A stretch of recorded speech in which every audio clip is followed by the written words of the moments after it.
এখন আমি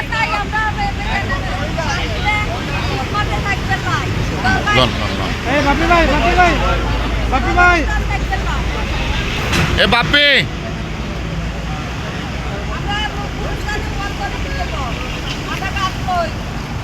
ভাই ভাই ভাই ভাই একটা লঞ্চ হবে না, একটু পিছিয়ে আসি, একটু পিছিয়ে আসি।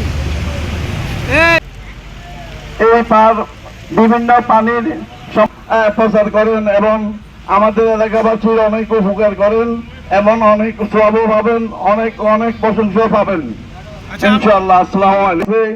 জগন্নাথ দিঘির পারে আদর্শ গ্রাম আছে, গ্রাম ভেঙে নিচের দিকে তলিয়ে যাচ্ছে, কিন্তু পানি এখন দিঘির ভর্তি, পুরা ভর্তি পানি। এই পানিটা চালানোর কোনো ব্যবস্থা নাই। হ্যাঁ, পানি অবশ্যই কমাইতে হবে আমাদের।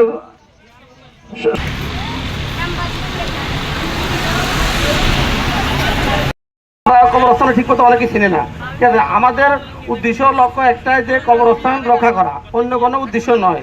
কার কে কি মনে করবে এটা আমাদের দেখার বিষয় না। আমার ব্যক্তিগত উদ্দেশ্য কবরস্থান রক্ষা করা এবং এই ভাঙি থাকার কারণে আদর্শ গ্রামেরও অনেক একবারে ক্ষতিগ্রস্ত বেশি। আমাদের এই পাহাড়ের অবস্থা আরো বেশি ক্ষতিগ্রস্ত। শুকনা মৌসুমে পানির জমি আমরা এখানে মানে সাহায্য করে থাকি। তো সেক্ষেত্রে দেখা যাচ্ছে আমাদের এই কবরস্থান সর্বজনীন কবরস্থান, এটা কারো ব্যক্তিগত কবরস্থান না, এটা ঐতিহ্যবাহী কবরস্থান। এই কবরস্থানের রক্ষার্থে আমরা আজ যে সমস্যা দেখেছি, এটা মূল উদ্দেশ্য হচ্ছে এই কবরস্থানটা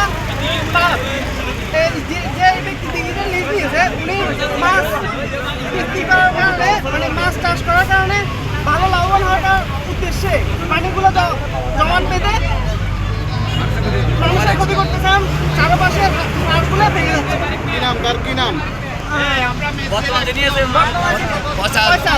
ওনার অধীনে এই দিঘিটা উনি সরকার থেকে লিজ নিয়েছে, ইউনো অফিস থেকে। আমরা ইউনো স্যারের কাছে দৃষ্টি আকর্ষণ করতেছি, উনি যেন এটা যথাযথ পদক্ষেপ গ্রহণ করে। উনি যদি পদক্ষেপ গ্রহণ না করে, আমরা 24 ঘন্টা আলটিমেটাম দিচ্ছি ওনাকে, 24 ঘন্টা পর আমরা ইউনো অফিস ঘেরাও করবো উনি যদি এখানে কোনো পদক্ষেপ গ্রহণ না করে।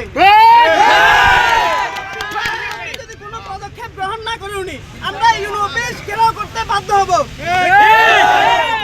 একটা কথাই, আমরা এখানে আমাদের এখানে এই পানির উপর নির্ভরশীল হচ্ছে কৃষি জমিগুলা, আতাপাড়া, কেসকিগুলা, খাজুরিয়া, হান্ডা, এই কৃষি জমিগুলো হচ্ছে আমাদের এই পানির উপর নির্ভরশীল। যখন আমাদের পানির প্রয়োজন হয়, কি করে ওরা পানিগুলো জমাট বেঁধে রাখে, ইন্ডিয়ার মতো, শৈলাসারি মোদির মতো।